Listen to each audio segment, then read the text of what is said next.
Good morning to all of you out there. I'm Cito Beltran. Welcome to the program agenda. It's September 21, 2020.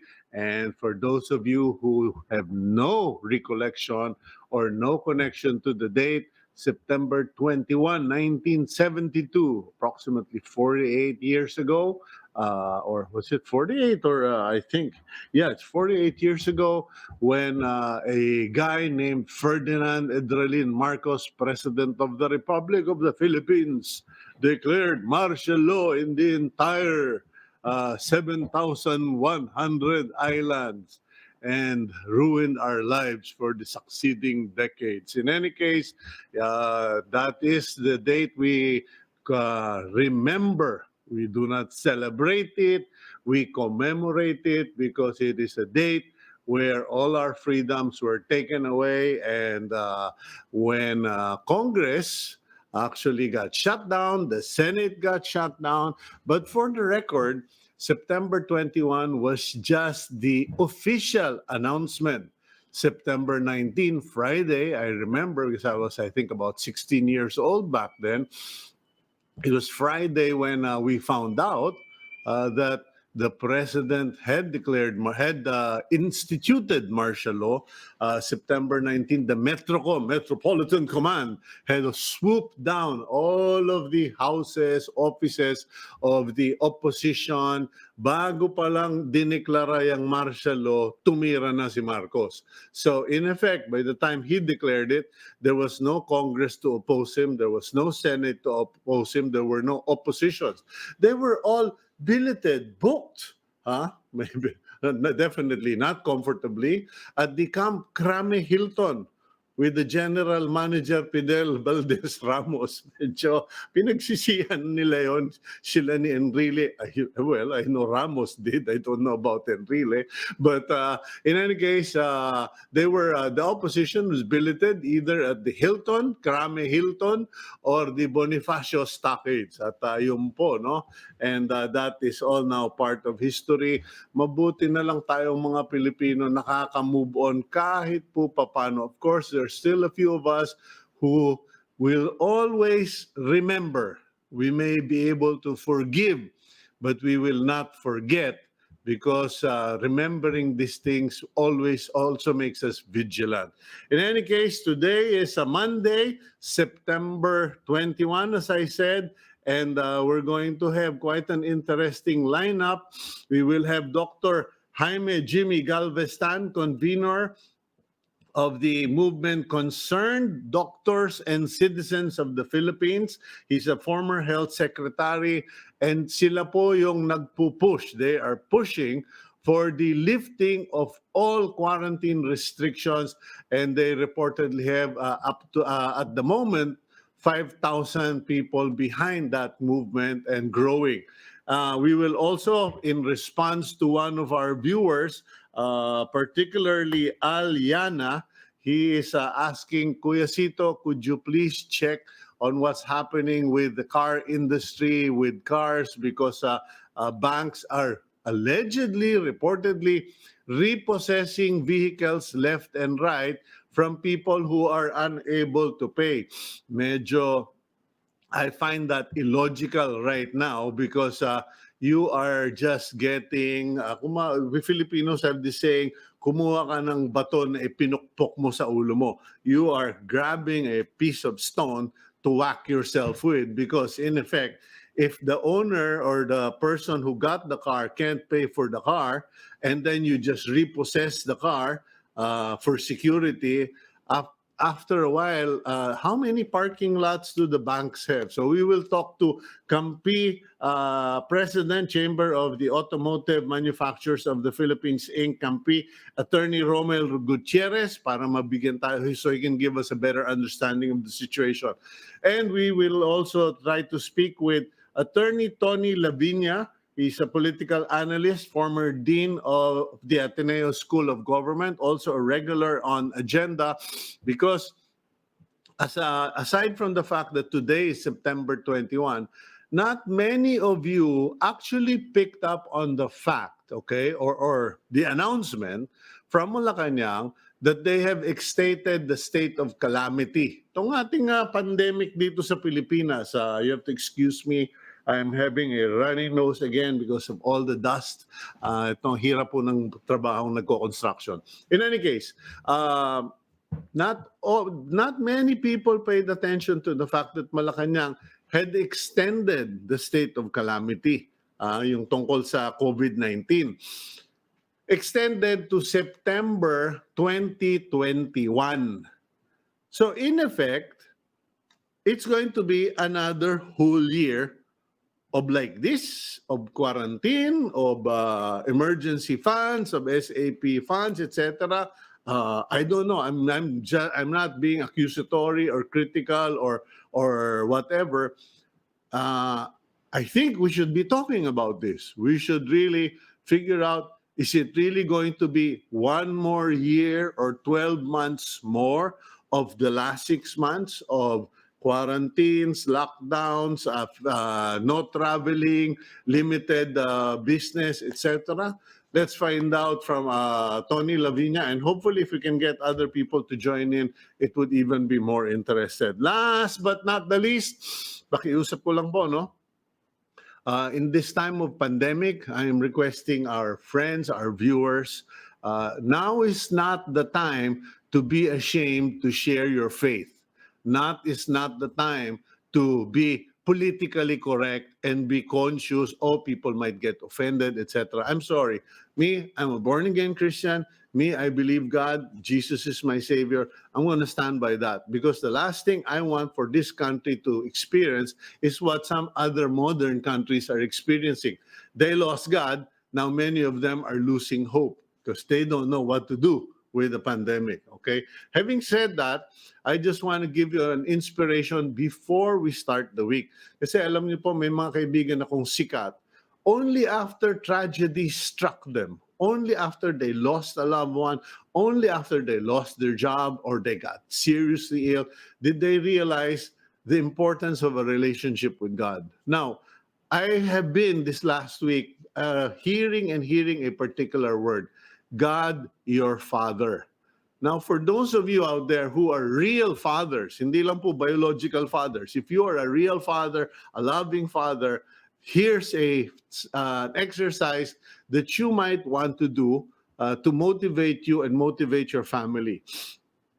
I was wondering, if I'm made in the image and likeness of God and I am a father, how do I treat my daughter? Of course, I love my daughter. I provide for my daughter. I motivate my daughter. And no matter what, I will always love my daughter. And then I said to myself, paano kung hindi maging achiever? Sabi ko, as long as she doesn't do drugs, as long as she is grateful for her life, as long as she tries to make something out of her life, that's enough. She doesn't have to become president. She doesn't have to become a CEO. It would be great if that's what she wants and that's what God wants for her. But, it would be great. And then I realized, there are fathers there who have special children. Those special children aren't going to be special achievers. They're not going to be president's lawyers. But the love of those fathers are not going to be less. I know so many parents. I have many friends who have special children.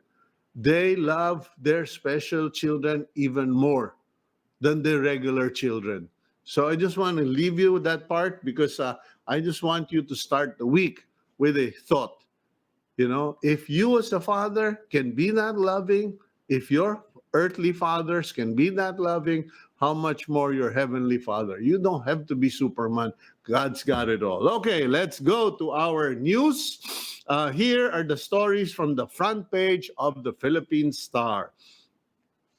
A fight over the leadership in the lower chamber is looming after an opposition lawmaker raised the issue of an inequitable share of billions in district allocations.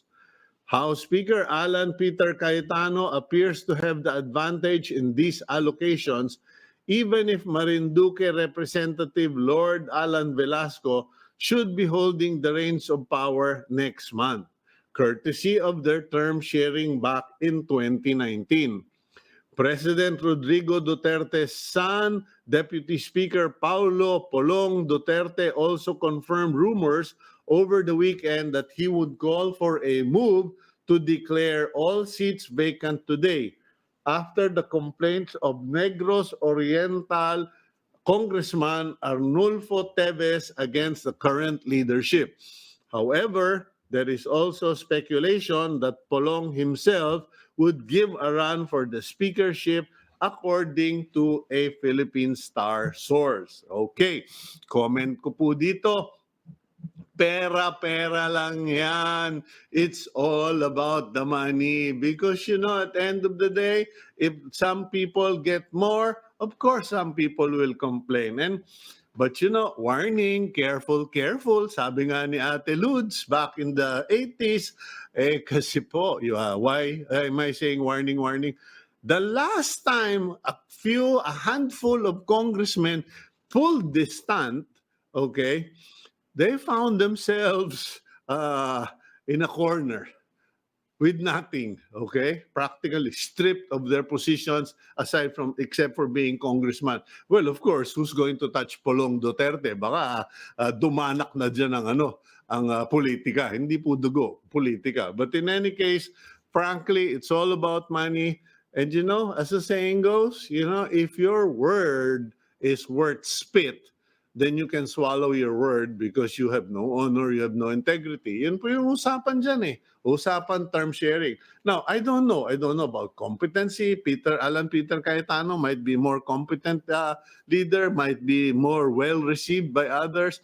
But end of the day, if you assess everything, it is all about the distribution of power in terms of position. It is all about the distribution of money, allocations, at yun na po. Ang tanong ngayon, kilala ko itong si Congressman Arnulfo Teves. Palaban to.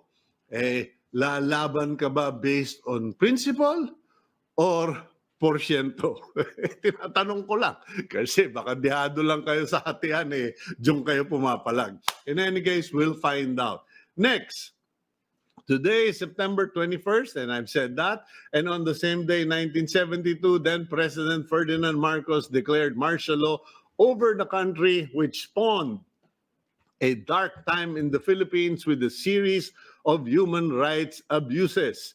And if we were to ask Bishop Roderick Pabillo, the Filipinos have yet to learn their lessons. The Archdiocese of Manila administrator said, Filipinos are not vigilant and not courageous enough to speak out. Pabillo added that we do not vote seriously and allow ourselves to be bullied. Balanga Bataan Bishop Ruperto Santos agrees, saying that it should never happen again. Alam niyo po, kanya po nangyayari yan, beloved bishops. Tayo na rin ang mga may kasalanan. I remember a few months back, my friend Bu Chanko wrote in his column about, us, the blessed, the privileged, the people with more, are now paying for our faults or our shortcomings. Kasi po, bakit nagkaganon? Marami naman talaga. Tingnan niyo yung mga kumpanya. There's so many companies that were reporting double-digit profits year-on-year, billions of profits, etc. But, it was all going to shareholders who were buying condos, buying lots, buying latest cars. So many people were traveling. Ang daming nag-travel. Ayun, sila nag-uwi ng COVID. Okay? Maraming namili ng ng mga condo, for investment purposes. Oh, I'm gonna rent it out. Ngayon, walang tenants. Okay? A lot of people, like the biblical fool. Oh, I'm making so much more money. I'm going to build a bigger barn. I will expand my business, enlarge my business, etc. COVID happened, got wiped out. And in the end, if the poor people will bite the bullet or ika nga, kakapit sa patalim and will vote for a fool, a dictator, or a madman, or an idiot, you can't blame them because we who knew better, we didn't share. We didn't help others. And before you try to throw mud at my face, make sure you know what I do. Okay, because not to humble brag, I do my part. I try to do my part for the least of my brothers and sisters, mga neighbors, mga etc. No? Marami po mga kumpanya, mga big time. O ano ngayon? Di sila ngayon, niluluwaan nila ngayon yung bilyones nila trying to make up for their past sins. And I admire them. I admire all these companies. And some aren't even sinful or bad. Many good companies maintain their corporate social responsibility. Right now, PLDT, San Miguel, Ayala. Pero marami po sa atin, yung mga medyo hindi naman conglomerate, nakalimot sa ating mga smaller. Katulad ng yung beach na. Ito, may balita dyan sa beach na. Tingnan muna natin to. In other news, the police station commander who's in charge of the Manila Bay area was fired yesterday after crowds gathered to see the newly opened beachfront without observing physical distancing. Lieutenant Colonel Ariel Caramoan, commander of Ermita Police Station, was axed by PNP Chief Camilo Cascolan. Joint Task Force COVID Shield Guillermo Elizar said Caramoan could have taken steps to manage the crowds in Manila Bay. Okay, sandali lang po, no? Let's relay this out. Ano ba dito ang pangalan nito, Caramoan? Sorry, he's the scapegoat. He's the sacrificial lamb. Para lang lumabas na may naparusahan, ayan na. Okay? The fact is, you know what happened? And this is what's showing. No, let me just put this on the camera here. That's what happened in Manila Bay. Dinagsa po ng tao. Bakit dinagsa? Inanunsyo ninyo eh. Inanunsyo nyo na bubuksan para makita ng tao. You presume that because we are under quarantine, konti lang ang pupunta. Dyan lang po sa Rojas Boulevard, yung ilang tao dyan, daan ng mga walang bahay, nakatira sa mga sidewalk, nakatira sa mga, just sa Ermita area, nakatira sa ilalim ng tulay. There are hundreds of them there. Now, if you announce we're going to open it so people can watch, I mean, this is proof. Right now, this is proof kung gaano ka gutom na gutom, naghahanap ng mapupuntahan ng tao. But did you prepare for it like you would have prepared for a marathon? Did you prepare for it like you would have prepared for a fun run? No. So, medyo lang po, no? I feel bad for Lieutenant Colonel Ariel Caramoan. I feel bad for the PNP kasi of course they have to do something. Someone's got to take the bullet for this. Pero, hello, wala pong ganyanan. I appreciate. I actually liked what I saw in the videos, in the picture. Uy, mukhang okay naman yung beach, nag-enjoy tao. Buti na kaysa sa wala. But please, let's not ask someone. Paano mo pipigilin if 1,000 people decided to go down Ross Boulevard without telling you? How do you prepare for that? Anyway, tsaka government event po yun eh. Di ba? Okay, let's go to our first interview. Dr. Jaime Galvez-Tan, convenor concerned doctors and citizens of the Philippines. Good morning, Doc Secretary. Welcome back. Good morning, Cito, and good morning to all your viewers on Signal TV. Okay, when I read the news article in the Philippine Star, it really got my interest because it said there, this group of Jaime Galvez-Tan is 5,000 doctors strong. They want for the lifting of all quarantine restrictions. Medyo napataas ang kilay ko. Sabi ko, seryoso ba si Secretary? And doable ba ito? The floor is yours.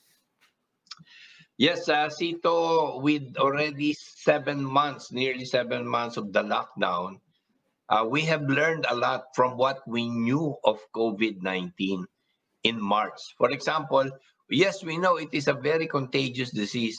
However, the case fatality rate is very low. In the Philippines alone, it's below 2%, and globally, below 3%.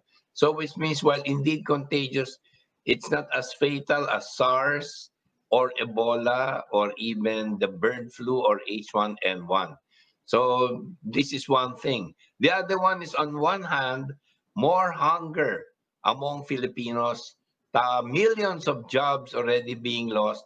I pity always looking at jeepney drivers begging right beside their jeepneys. Now, this should not happen if only we are more considerate, particularly for the poorest, to be able to go, I mean, proceed with their livelihood. I think we are not doing enough. And I think this is to balance again health. But when we say lift the lockdown, we're not only saying lift the lockdown. There must be a nationwide approach, meaning instead of focusing on hospitals, go to the community. It's the community that has the transmission. So we do community-based approach to health, which really means prevention, health promotion. That really means behavior change communication.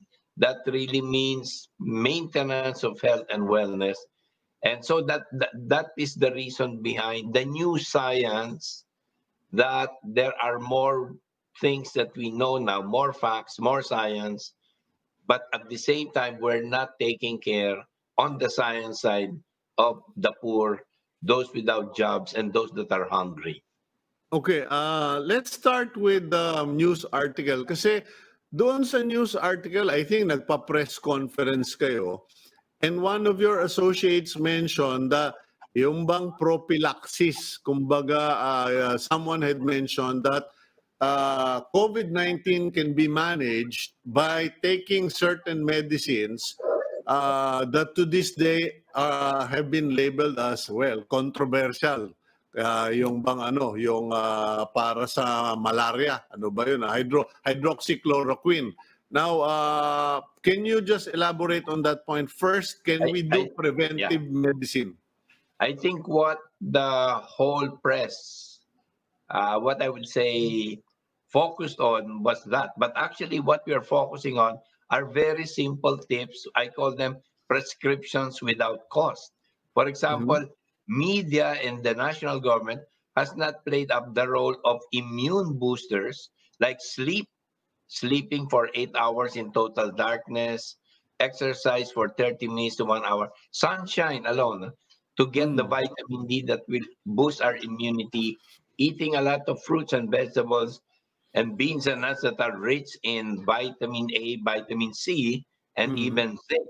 And what more of love and forgiveness?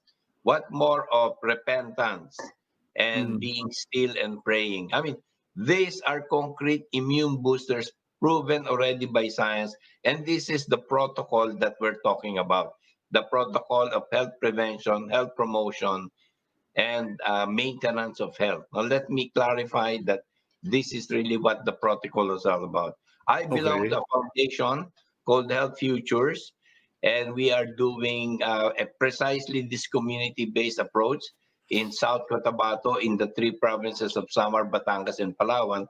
And for example, we have this protocol. This is Health Futures Foundation, not Mm. the concerned doctors, and that spells out already, all Mm. the different ways. The protocol is here in Filipino, and this is free, that you can go to healthfuturesfoundation.com, Mm. Okay. www.healthfuturesfoundation.com, and you can download. This is Cito, to clarify that this is the real protocol that the concerned doctors and businessmen are talking about. Okay, so you're pushing for the lifting of all quarantine restrictions. Essentially, you're saying let Filipinos learn and decide or actually take charge of the health protocols, managing their lives under or living side by side with COVID-19. Tama po ba yun? Yes, actually, this was done in the 80s already.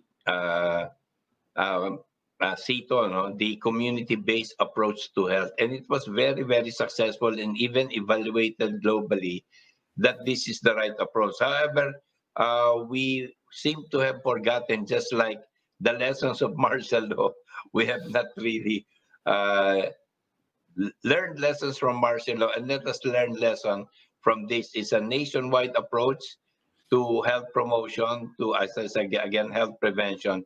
And that is what we need. Sito, just for you to know, we have a law called the Universal Healthcare Law. This was Mm. passed in February 2019.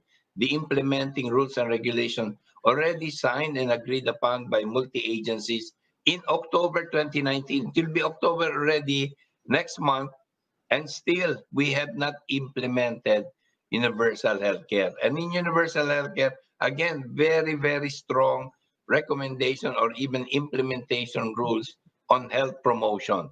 This is what we truly need, and we feel that this is the hallmark of the control of COVID in the Philippines. Okay. Sito, just to remind you that when you look at our neighbors, look at Vietnam, look at Thailand, look at Malaysia. They don't have any lockdowns, yet they are the lowest in transmission of COVID-19. Why can't we learn lessons from them? Yet we ourselves in the Philippines have done this before. Yeah, but you have a 5,000 strong membership or support group. My question is, no one seems to have come up with the real answer. I've always suspected that our community transmission problem is because we have about 1 million plus illegal settlers, working families that are all cramped and congested in those areas. And para silang factory ng COVID, they're just circling it around. Pero because we all want to lift the lockdown measures. But the question is, no one seems to have pinpointed saan ba talaga nanggagaling at paano nangyayari ang transmission and how do we reduce? Because I was speaking with Dr. Benjamin Ko of UST, the epidemiologist, and he was saying, or a virologist, he was saying na we cannot do any a new measure because nag-U-turn tayo to bad. The numbers are still up there, going up, etc. So, Sito, we must be doing something wrong, di ba? May Yeah. kulang talaga eh. Why are the numbers not going down? But all our neighbors are going down. Probably the only exception may be Indonesia, but Indonesia has 250 million people. We are only 110. When you really compare Indonesia and the Philippines and you count cases per million, we are still the highest compared to Indonesia. Mm. Because that is how to really count scientifically. So Yeah. what I'm trying to say is I'm asking the Department of Health and the IATF to review the science of COVID transmission. And even, for example, in the studies that you are mentioning, whether it's this, when you look at the history of COVID in the Philippines, it did not really start in the so-called slums or informal settlers. It is only of late when you, Mm. I mean, when you really look at it, and has there been really studies? What I've been advocating, even in my dialogue with the president last April, is that we come out with what I call a public health surveillance of COVID. And this is a random testing of the antibodies of people in the Philippines to know where we are in COVID transmission, where are the transmission, and to really find it out. But up to now, April, May, June, July, August, September, nothing has been done about this public health approach, not the clinical a hospital approach, but it's a public health approach to know How, your how enemy. how Yes. would you do that, and why would you do that? Well, first, remember in all pandemics, it all ended either with a vaccine that took a year and a half, a cure, a year and a half, and of course, the herd immunity. Again, also in that if a vaccine does not count out to be safe or a drug is not available, and then it's herd immunity. Precisely what happened in the Spanish flu. But now, Mm. because we know better about our immune system, a very holistic approach, not only physical, but we also are going to take care of emotional, mental, spiritual health, environmental health for that matter, plus including occupational Yeah. wellness. And yeah, so what I'm trying to say is that um, we need to view science in a larger form. And this we have not done it, Cito, ano, sad to say. And I have asked this, what do I expect to do? It is, I mean, social weather station have already outlined it in the column of Mangas that we need to do random sampling, Sito. Mm. Random sampling across the country, typical of a random sampling of any opinion survey. But this time we take the blood of the people and find out how much of the antibody, how much of the virus have affected. For all we know, we have been already having herd immunity. Okay, how many people do you need to do such a random sampling? Because I can now appreciate what you're saying, because early on I was speaking to the mayor of Tacloban around March, I think, and he was telling me, Sito, may mga acute respiratory diseases dito. Sabi ko, Alfred, you better check that kasi it might not be just pneumonia, it might be something else. And true enough, apparently they had problems there also back then. So how many people need to be tested for that random sampling? 1,200 Filipinos.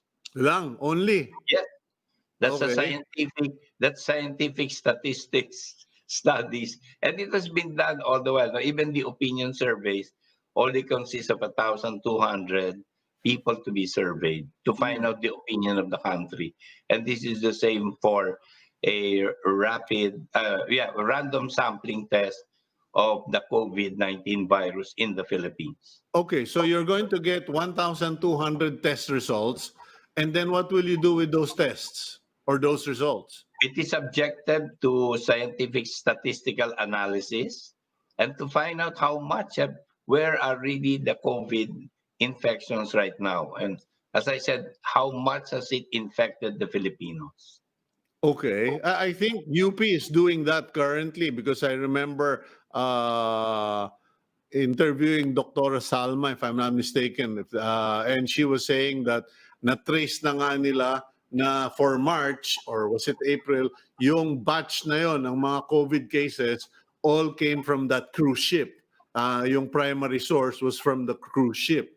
Yung iba, I think February, came from the people who, from the Chinese or those who traveled from Japan, and then later on na yung origin natitrace na nila. So obviously, they're going to find out how much further. But to what point or to what purpose do we want this random sampling? Anong gagawin natin with the results? Well, malalaman na natin, Sito, no?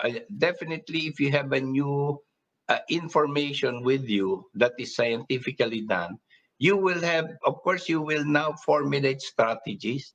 All other countries have been doing this. And again, I'd like to repeat, uh, not, of course, they did it in South Korea, in Taiwan, but in Vietnam, in Thailand, I will mention this, Malaysia, they have done it. And why can't the Philippines do it? It's not as expensive. We have the funds, okay? So let's just do it. Do what? As I said, it's officially called CITO Zero Surveillance, SERO, not ZERO, no? But Oh, SERO, meaning a serum yeah. surveillance of the Philippines. And this is done also in a regular manner.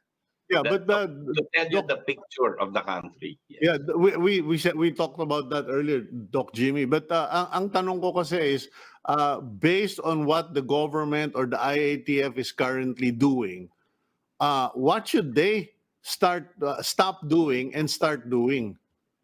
Well, first of all, to flatten the fear. That's the first one, di ba? Kasi Mhm. talagang ang dami na nating nalalamang tama about COVID, yet the fear factor continues because of the strategy itself of our part of the government, let's say, of Mm. DOH. Now, again, I go back, ah, na-announce na ba ng IATF na napakahalaga na magpa-araw, na matulog, mag-exercise, magmahal, magpatawad, magdasal tayo araw-araw and ask repentance from the Lord God. 'Di ba? Nandiyan pa yung marami pang iba na sabihin natin na to love, ay sorry, to love and be loved, to forgive and to be forgiven. These things, kala mo wala, no? Pero science have told us, Sito, ito ba yung hindi ginagawa, no? I'd like to say this really, being managed on a national level, every barangay will know this. And ating barangay, Sito, remember, we have a core of more than 250,000 barangay health workers in all of the 42,000. Yeah, And with but the modern technology of Zoom and training, eto nga, no, nagba-volunteer na yung 5,000 doctors and businessmen to do the training themselves in every province, in every municipality, and every barangay. Yeah, but Doc Jimmy, if we do that, there's also another 5,000 maybe doctors who will tell you, teka, Doc Jimmy, kanya nga humingi kami ng MECQ kasi nagkagulo-gulo na yung mga hospital, nag-overload na kami. Baka ganyan na naman ang mangyari. I have to balance the coin. I mean, Yes, balance the Sito discussion. again, let us learn, ano? So, nag 2 weeks nga as a response to the so-called timeout.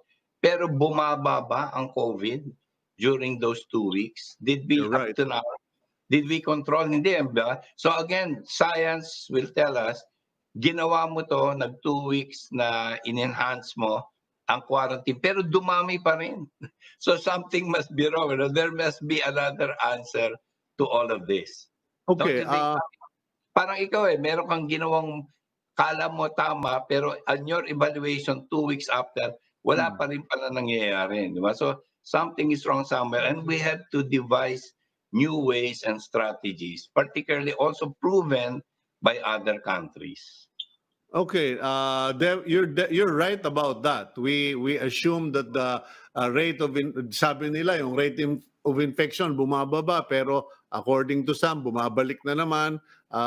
Yung number of cases tumataas pa rin or mataas pa rin.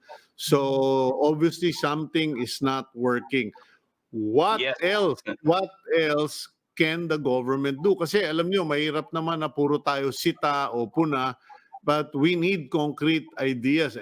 Ako talaga, baka pag naupo rin ako doon sa pwesto ng may kapangyarihan, baka sabihin ko, oy, lockdown na lang ng i-lockdown yan kung totoo yung 15 days na yan. Totoo ba yung 15 days na yan, mawawala na yung COVID? Pinatunayan na nga na hindi. No? So, ang sinasabi pa rin natin is really launching. Hindi ko sinasabing wala tayong solusyon. Meron nga solusyon. At ito nga yung tinatawag natin the holistic approach and the community-based approach to health, particularly through health promotion, prevention of diseases, lifestyle changes. Parang if Ay you're di, really ano, if you're not really into public health, parang hirap isipin. Pero in all public health campaigns, ito po ang nananalo talaga, di ba? Pero okay. yun hanggang ngayon, we're still doing so much clinical approach, hospital approach. We have not really tried at this time in COVID to do the community-based approach. Why don't we just do it? No? Of course, in Okay. our communities, we're proud. This is Health Futures Foundation. In our very own communities, we have prevented. There is no COVID in the places where we have this community-based approach to health. Okay, well, I'm going to look into that leaflet of yours and study your communities because if that is your claim, then every barangay in this country should adopt your program. But I'm getting the point, Doc Jimmy. At the end of the day, it is an individual's responsibility. It is individual response that will dictate who survives and who gets sick under COVID-19. Thank you very much for your time, Dr. Jaime Galvez-Tan. Hope to hear from you again. I will say that yes, it will be the individual, but it requires inspired leadership from community health workers, from barangay captain, or even from our governors, mayors, and our president. Okay. I just like to put it across. Okay. Thank you very much, Dr. Jimmy Galvez-Tan. Have a great day, sir. Have a great week, and hope to hear more from you. And we do hope that you can send your message to the president, because I am seeing so many people who are now sneaking out.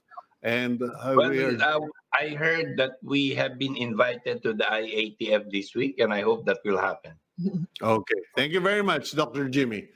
Thank Okay, you ladies also, and gentlemen, that's Dr. Jaime Galvez-Tan, former Secretary of Health. Now, there might be some of you who are cynical, baka medyo nang-aasar pa yung iba dyan, nagko-comment na, ay, naku, yung mga, ano na yan, yung mga prayer na yan, yung mga antioxidant na yan, etc.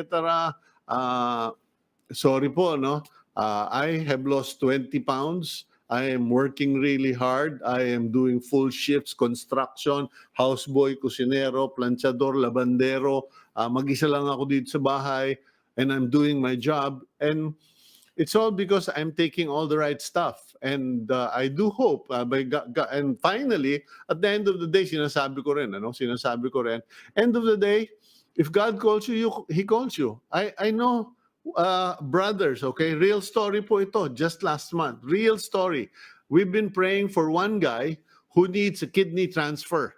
And we've been praying because nahirapan daw siya magpa-dialysis, etc., etc. And one day, they had gone to a nearby Starbucks, dito po sa may Kapitolyo, at habang nag-fill out siya ng form, yung kapatid niya, nagbabasa yata, nagte-text, iniintay siya. And they're both, in their late 40s or 50s. And habang nagsusulat siya, nag-fill out ng form, yung kapatid niyang mas bata, boom, bumagsak, patay. Yung kakilala ko, kaibigan ko, na may kidney problem, renal failure, kailangan ng dialysis, buhay, yung kapatid niyang ang lakas-lakas, biglang patay.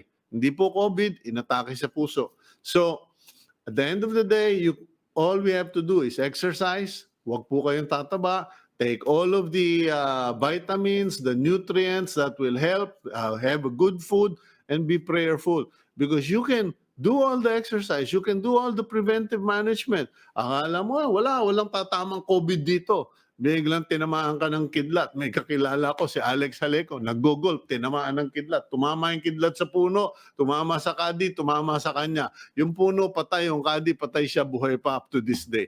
Okay, let's go for a quick break, and when we return, puntahan naman natin yung tiga-kampi, yung ating kakampi sa kampi, the car manufacturers group, after this quick break.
Okay, you're back here on Agenda. I'm Cito Beltran, and you are watching us via Signal TV channels 8 and 250, as well as on Facebook. .com/, One News PH, and also on YouTube, One News PH. And we would like to thank all our viewers, especially those who catch us later in the day, because you have been sending us your feedback. Actually, ito pong mga babasahin ko, what I'm going to read is just a few of those who are asking for information or help or making mention. And I just want to point out what architect Alberto Calayag, 72 years old, suggested. Pag namimigay ng SAP, when the barangays give the Social Amelioration Program Fund, dapat isabay na yung testing, COVID testing. Now, I don't know if the government has the funds for that, pero kung nagagawa naman nila doon sa iba-ibang mga barangay, sa Manila, dyan sa may bandang UST, etc., bakit hindi na lang gawin sa lahat para malaman? As Dr. Jaime Galvez-Tan was pointing out, we need to get a profile. But in any case, Architect Calayag mentioned that pag nagbigay ng SAP, dapat test muna. Not that it's conditional, pero mas mabuti na yung one time. Pupunta na rin yung tiga-barangay. Now, someone named Maxisan, kung sino ka man, Maxisan, he was complaining that there was a 1,000 peso fine yata or late registration fine for his car. Maxi, according to an interview I did with Assistant Secretary Ed Galvante on the show, actually pinushback lahat yung mga yon and may dates. So just go check on the announcements of the LTO. I'll try to look for it. I will mention it later. But yung mga fine na yan, baka hindi correct yan. Pa-double check mo lang. Ano? Aliana, we are now going to interview the Campi representative. Juliet Bautista may request, and I hope Gabi and Dijo and Arvic and Winona and Jen and everyone in the team can look into this. Kasi napangakuan daw sila o nag-announce daw si Secretary Teddy Boy Locsin na they would consider allowing fiancés to come to the Philippines to, I don't know, to fulfill their commitment to the relationship, to get married. I don't know, but obviously this is for foreign fiancé. Pinapapasok na rin naman yung foreign spouses. Aba, kailangan papasukin foreign spouses. Yung spouse ko nandoon. But Juliet, we will follow up on this. And that's it. Let's go to our next guest. We have with us the President of the Chamber of Automotive Manufacturers of the Philippines, Inc., Attorney Rommel Gutierrez. Good friend, good sir, good morning. Good morning, Cito. It's been a while. It's been a while. Bago tayo mag-usap tungkol sa mga pinoproblema natin, kamusta ka na, sir? Ikaw ba ay nagbabalak ng bumalik sa pagmamanok, pagbababoy, like many people? Gusto ko, kanta muna tayo, Cito. Alam mo, miss ko yung ating karaoke, videoke, ano? Yeah. Okay. I'm doing good, Cito. Thank you. I'm doing good. Actually, araw-araw na kami pumapasok sa office, no? So, I don't work from home and I'm jealous, no? You appear to be working from home there. Ako nasa office ako. Okay, let me clarify that. Ako ay 60, 64. Bawal kami lumabas. Pangalawa, ako lang ang houseboy dito, taong bahay. But there is, it's a blessing. I'm not going to deny that. That's it's a blessing. Good, yeah. But you should also be thankful that you can go, because I know a lot of people who are getting depressed just being cooped up in the house. In any case, that's true. Okay. Attorney, ito kasing si Aliana, one of our viewers, sent us a message na sabi, pakialam naman kung ano ba yung nangyayari sa car industry na nagkakahilahan na raw kaliwat kanan ng mga repossessed cars. So I said, let's get an update from Campi. Ano ba ang situation, Attorney? Yeah, meron naman nangyayaring ganyan ano dahil alam naman natin hirap din ang mga tao ngayon. It's also a problem sa mga financing companies no kasi yeah, while they understand yung mga default sa mga amortization. So they also need to survive, no? But good thing, meron namang moratorium, di ba? Mm. Yung sa mga so that really helps, no? But again, it's a common problem. Hindi lang sa mga customers, but even sa mga financing companies, no? So we just have to adjust. Sana matapos na itong problema na ito. Yeah.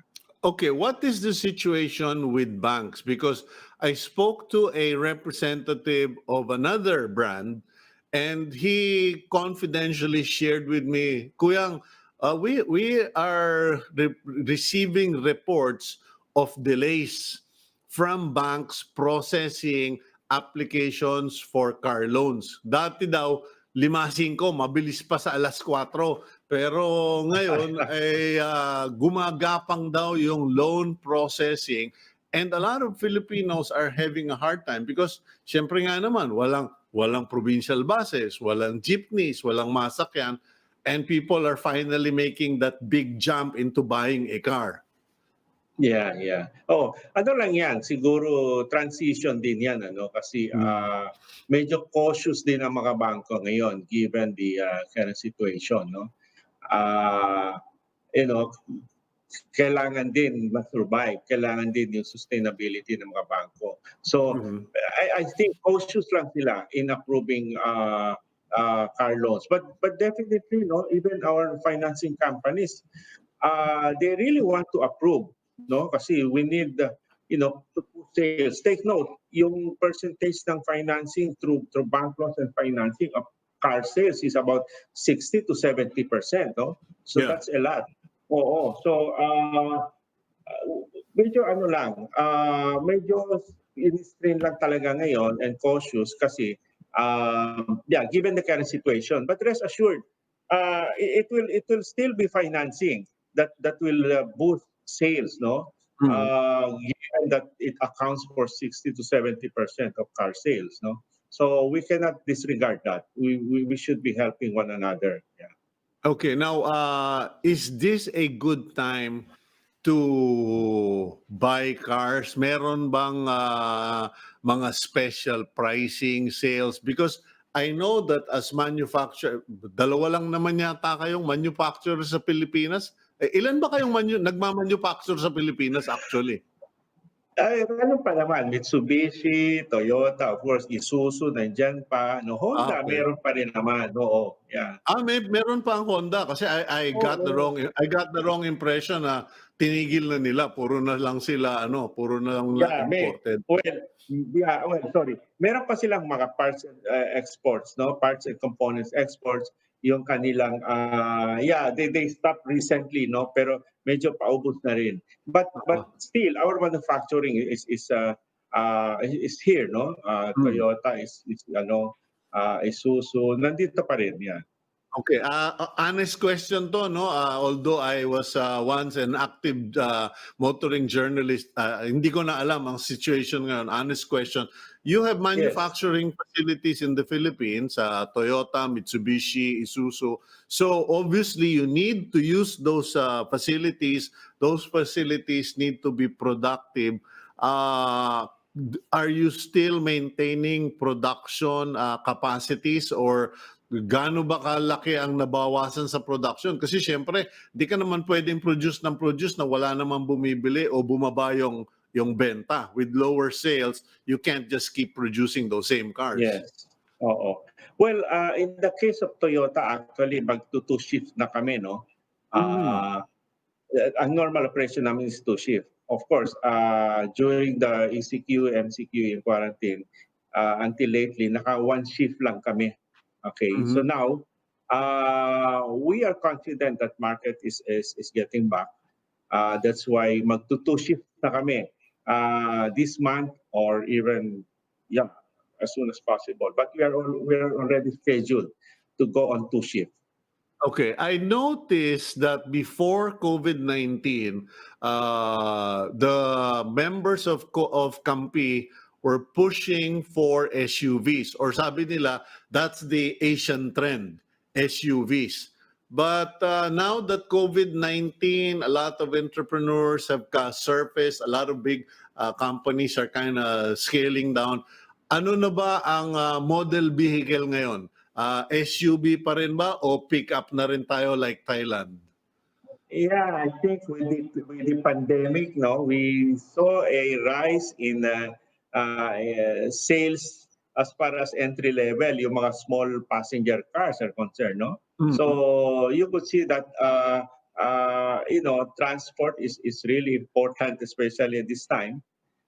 Medyo strict ang protocol sa public transport. So there seems to be an increase in purchase of entry level, yung mga small cars, yeah.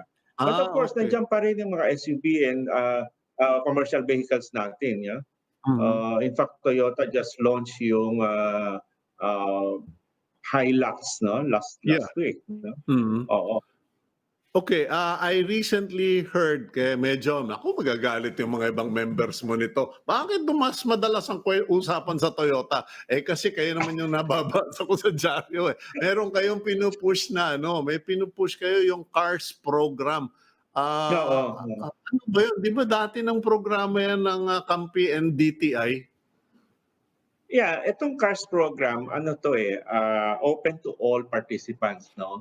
But only two major assemblers actually enrolled in the program, Toyota and Mitsubishi. Medyo, this is production-based, no? Performance-based ang support, ang incentives, no? Kaya you have to produce 200,000 units of vehicles, one model, in 6 years, no?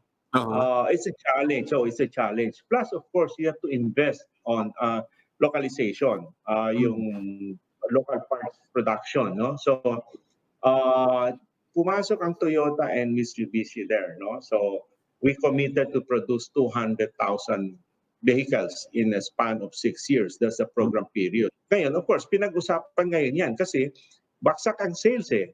So how do we meet our target now? So it's a question now.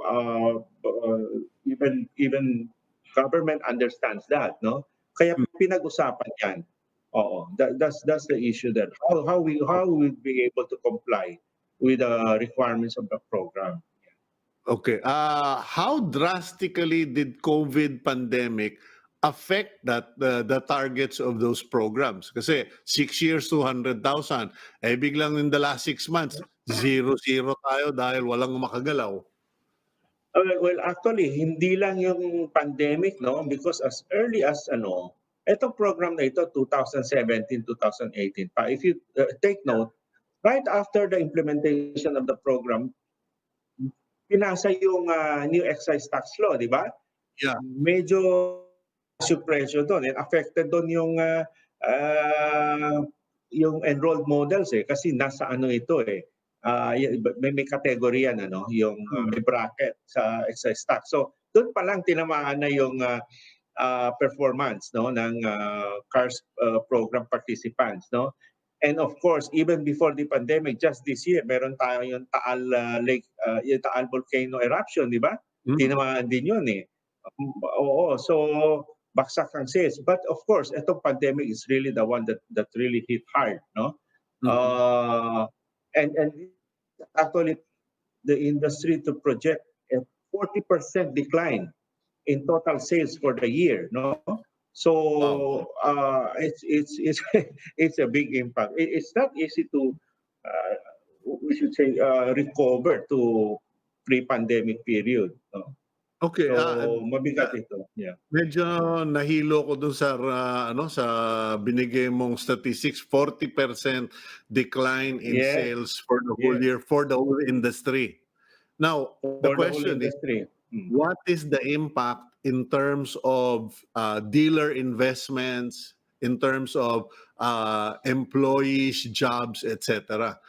Kasi yung decline in sales, 40, pero yung loss of jobs, and loss of investments. Mga gaano kalaki yun, attorney? Yeah, really, no, we don't have concrete figures now, but you could imagine, 40% down, yun naman talaga ang ating, we depend on, rely on sales, di ba? So, baksak yan. So, of course, it's unavoidable, it's inevitable that we have to streamline our operations, no? So, streamlining would even, we may even have to consider downsizing, no, in terms of manpower. Yeah, we don't have the figures right now, but already there are some dealers and even manufacturers, yeah, through rationalization of their operations, medyo may tama na rin yung sa kanilang manpower count, no? So, I'm just yeah. kind of guessing, attorney, nanguhula na lang ako dito. If you're losing 40% of your collective sales, di malamang at malamang baka 25% na lang ng workforce ang matitira. That's possible. That's possible. Oo. So, kanya-kanya tayong adjustments ngayon eh. As company, we have not collated yet. But we see members and even their respective dealers adjusting their manpower and even their sales operation. So, There are some businesses, attorney, na ang ginagawa, and I'm not making any suggestions, okay? I'm just asking a question here. There are some businesses where they have essentially said, okay, we will run the company, we will produce our goods, and our profits will simply be at maintenance level. Meaning, yung ating profit margin para lang may pangsweldo sa tao, pambayad sa kuryente, etc. Di baling ibaba natin ang presyo, pag nakabawi na, doon na lang tayo magtataas. Is CAMPI considering that? What are the thoughts of the members of CAMPI in terms, because you are an employer, your organization is a collective employer of many Filipinos, plus real estate taxes, sales taxes, jobs for provinces, etc. Kasi hindi naiisip ng maraming tao yan, hindi po yung dealership sa Pasong Tamo o sa Ortigas. Ang dami ng mga kampi na iba-ibang brands. Yeah, tama yun. Tama yung sinabi mo, Louie, no? Ano lang yan eh, Cito. These are times that adjustments have to be made. Kahit Toyota, meron kaming short of laying off workers, no? Wala yan. But even operationally, no, we have to adjust. We have to, well, we call that some areas operation will have to be reviewed, no, and then divert it to something else, no. Change and some process need to be continued. Things like that. It's not the normal anymore. So we just have to adjust to the new normal, no. So going back doon sa sinabi mo, it's yeah. Sa ngayon medyo sabihin natin survival mode, no. We earn, then we just have to make the best out of it muna for the operation. Then we'll see how long this could last, no? Yeah. But we are trying our best to keep jobs. We are trying our best to stabilize yung situation, and hopefully kaya pa naman ito until siguro we cannot project, but we see even up to next year nandito pa ito. But we have to make adjustments to survive. Yun lang yun. Last resort na siguro, if we have to, yung laying off of workers. Yeah. What would be a better suggestion on your part? You don't have to answer it if you don't want to, no? Would it be okay to buy second-hand, mga repossessed cars now? Or would it be better na wait na lang, save your money, and then hintay na para makaipon enough to buy a brand new. Meron ba tayong mga, baka naman meron kang sale para sa Pasko?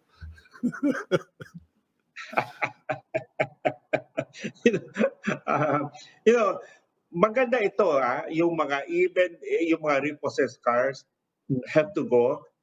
Maganda yan eh. It's a good sign because people buy cars. Yun lang yun eh, no? That's the start of motorization. It helps, you know. Kasi once pag nakatikim ka na ng kotse, after siguro ng repossess mo, ang next target mo is new vehicles na, di ba? So, we should take a look at this at a broader perspective, no? Oo. So, even repossessed cars, we welcome that, no? If they can buy that, that's even better, no? Oo.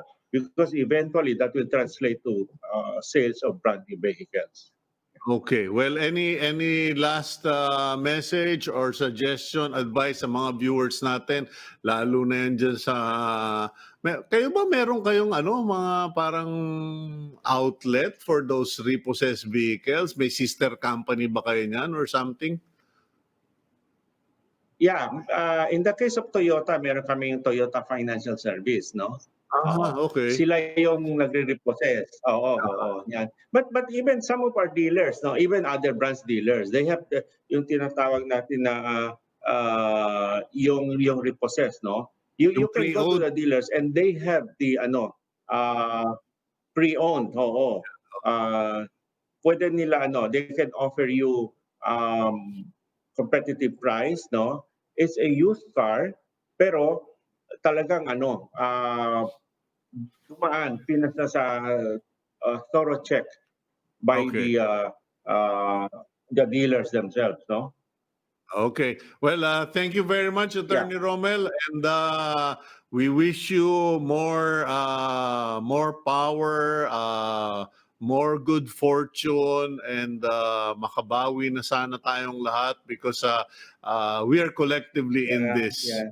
And thank you very much for your time, Attorney. Yeah. Thank you, Cito, for having me.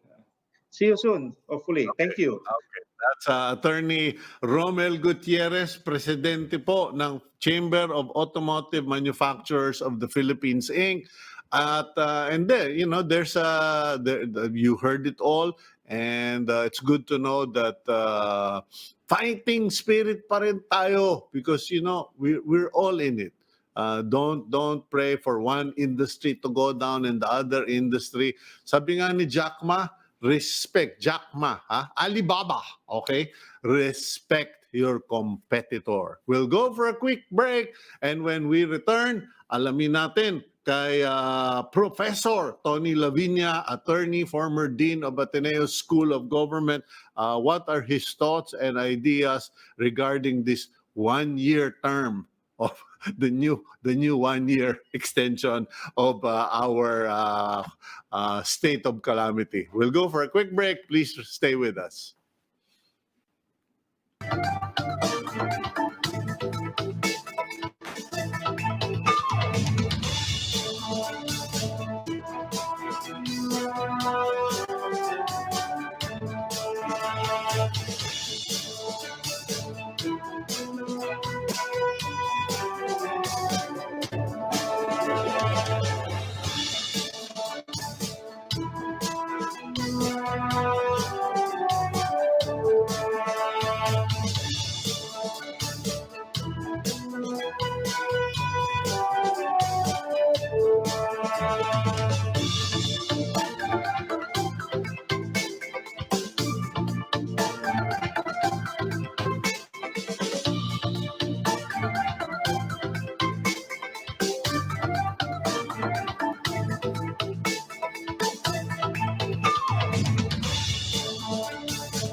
Okay, you're back here on Agenda. Welcome to the program. And for those of you na hindi pa inaabot ng dyaryo o hindi nakakatingin sa kalendaryo, September 21 po ngayon. It's September 21, 2020.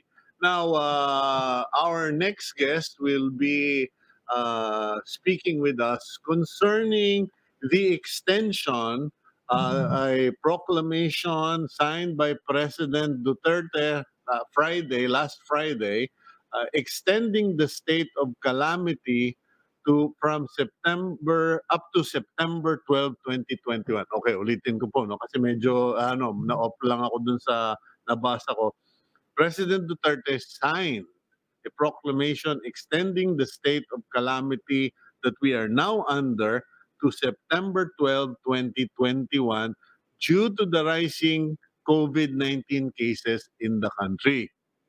Malacanang said the distribution of calamity funds, implementation of price freezing on basic commodities, and the moratorium on the payment of loans in financial institutions will remain during the extension. So for 1 year. Okay, yun yung sinabi ha. Hindi ko pa basahin na lang po natin ng maigi. Duterte said, and I quote, "This extension will, among others, effectively afford the national government as well as LGUs ample latitude to continue utilizing appropriate funds, including the Quick Response Fund, in their disaster preparedness and response efforts to contain the spread of COVID-19, monitor and control prices of basic necessities and prime commodities, and provide basic services to the affected populations." Sabi po ng Gabriela Party List, they warned President Duterte's dictatorial control over the 2021 national budget due to the extension of the state of calamity. Okay? Well, in any case, let's go to our next guest. We have with us the former dean, of the Ateneo School of Government, Attorney Tony Viña. Attorney, good morning po. Nandyan na po ba kayo? Chine-check lang po. Ayun. Good morning, Attorney. Yes, Mayor. Okay. Good morning. Yeah. Dean, I'm fine. Hope you are fine. Your thoughts, please, regarding, kasi medyo nag-iisip ako dito sa extension na ito. This means another year of what we just went through for the last 6 months. What are your thoughts? Well, on the calamity itself, the coronavirus, in fact, we are still in the middle of that problem. I mean, it's not been solved. We actually don't have. We're not in a good place. No, we're gonna hit, I think, 200,000 soon, right? I mean, or no, we're more than that already. But in any case, we're 300,000, I think. Yes, by the end of the month, we're 287 as of yesterday, or 86,000 infections, which is still the good and the best measure, because it simply means that the community transmission is still going on. And ibig sabihin, marami pa tayong there's still lots of things that have to be done, and you need the government to have powers to deal with that. So from the point of view of a sort of an objective point of view, having a declaration is important because that releases money, di ba? That allows the government to have flexibility. Yan lang naman talagang ibig sabihin yan from a legal point of view. It doesn't really mean anything else than the fact that certain rules can be relaxed for procurement, for for faster relief to be done. My problem, Cito, is that even with the most stringent lockdown in the world, I mean, people say that we've had the most stringent lockdown because we have not, I think, done the right thing in in responding to the challenge of the coronavirus, we have not really been improving. I mean, in my view, sabi na may flattening daw, but then babalik na naman siya sa dati na nagpa-flatten because we get strict. The problem is when we get strict, we don't do naman all the right things that have to be done. I mean, just in terms of testing, in terms of contact tracing, in terms of getting the cooperation of people. And yan ang malaking bagay talaga. Yung you have to have the cooperation kasi of the people, and when you don't have it's the countries in the world where there is no cooperation, no united front, as it were, in dealing with the coronavirus, that we are not able to solve it. So parang we're always at the edge. I mean, I don't know. I don't feel secure at all about going out 6 months into this pandemic. I don't feel secure about going about my normal things. Luckily for me, being an academic, a teacher, and in a collegiate or post-collegiate, because I touch on a lot of law schools, hindi naman ako kailangan talaga lumabas. I mean, in fact, it has worked to my advantage because instead of having to commute 8 hours a day, fly once a week to places where I teach, now I'm everything doing from my home. But that's very unique. There's very few of us who really are in that boat. No? Kaya, yun ang problema ko. It's not the declaration of the calamity. It's that parang walang end in sight, even with the declaration of the calamity, because of wrong priorities by the government, because of a wrong approach by government. I don't see this government as having taken a public health approach to a public health problem. They've taken a police military approach to what is a public health problem, and that's doomed to failure, I think. It's pinag-isip mo ko din medyo napaisip ako kasi I was just, when you started mentioning the in the world we have the most stringent lockdown, and yet we are statistically losing the battle, and then when I think of where my wife and daughter are, which is in the Netherlands, where my sister is in New Zealand, where my other relatives are in America, they're all roaming around. They're all living ordinary lives, and they all tell me the same thing. Here, there, you are responsible for yourself. And babantayan ka. Binabantayan pa rin yung social distancing, pero hindi tumataas yung cases. Dito, tumataas ang cases. So, I'm just wondering, with the state of calamity, you are so correct. The proclamation by itself is a legal formality, a requirement of law, so that the government can move about the money and the rules. But what about ordinary citizens? What are we supposed to do? Because 6 months of a lockdown is all right because it was a life-threatening situation. But another year of this lockdown may just all but wipe out our livelihood, our savings, etc. Ano ba dapat ang gawing pag-iisip o dapat gawin ng tao? Well, actually tama ka nung sinasabi mo. You're right about, we should be able to live normal lives. Actually, so well, I was still talking about myself, and I'm okay. But I have sons. I have adult sons. No? I encourage them, while following the rules, to live normal lives because they're in their mid-20s and early 30s. They should try to live as normal a life as possible, adjusting to social distancing, adjusting to basic rules that they have to follow. I mean, and just to give you statistics, because one measure I've been following is yung rank natin in the world, no? We start na number 32, 33 tayo, no? And understandable kasi malaki naman yung population talaga natin, di ba? But we're now down to 18, 17. Nasa top 20 na tayo. And when you look at the numbers, you're pretty sure na abot tayo ng 15 or 14 place. Baka after that, hindi na kasi yun na yung mga in the hundreds of, in the millions na, di ba? Malapit na in the millions, yung 500,000, 700,000. Baka it will take a while pa before we get there. But it's not inconceivable that we will get to 1 million infections, no?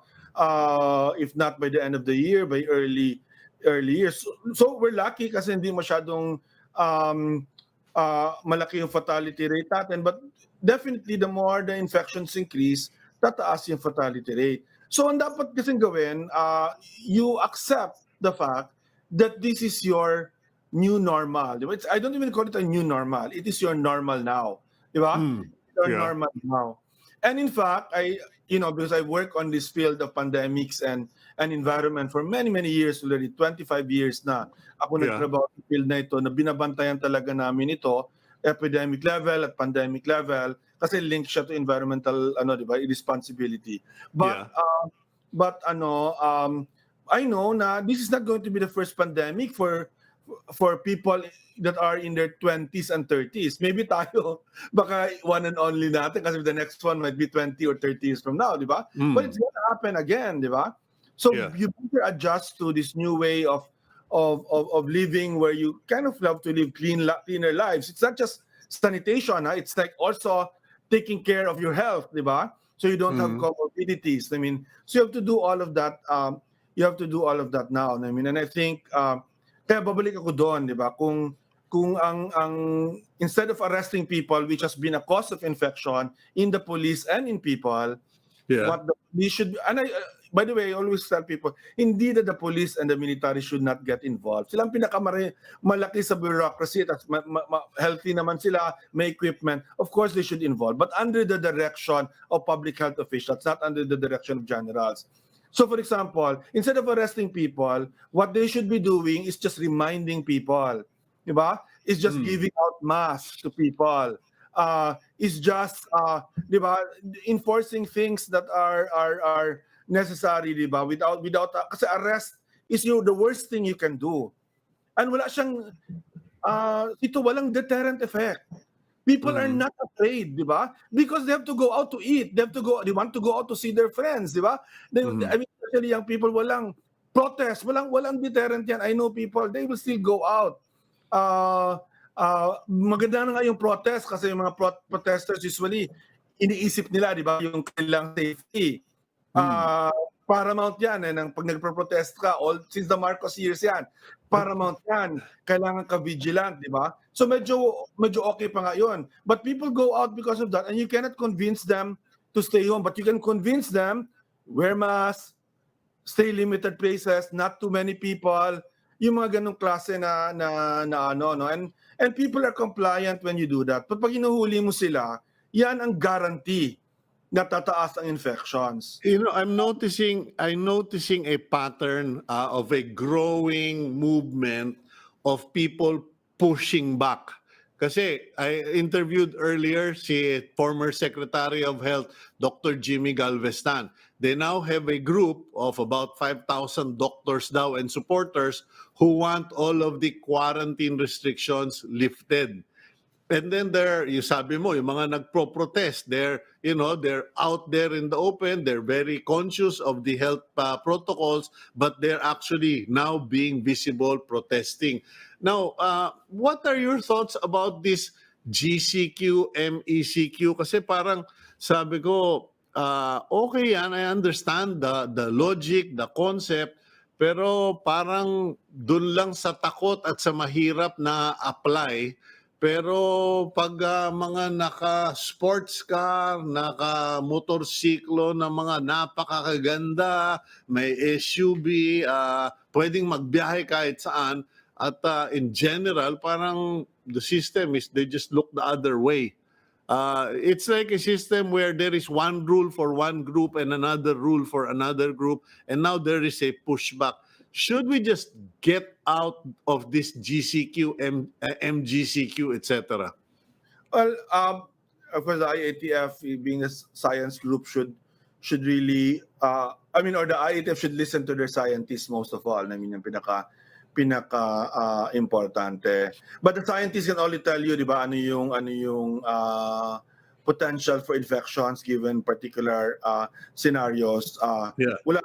Unfortunately, sa tingin ko, ang malaking pagkukulang ay pagsama ng mga social scientists dito, psychology, sociologists, diba? Of course, economy should be part of this equation. So right away sabihin ko sa iyo, napaka-confusing, di ba, ng mga categories. I mean, Yeah.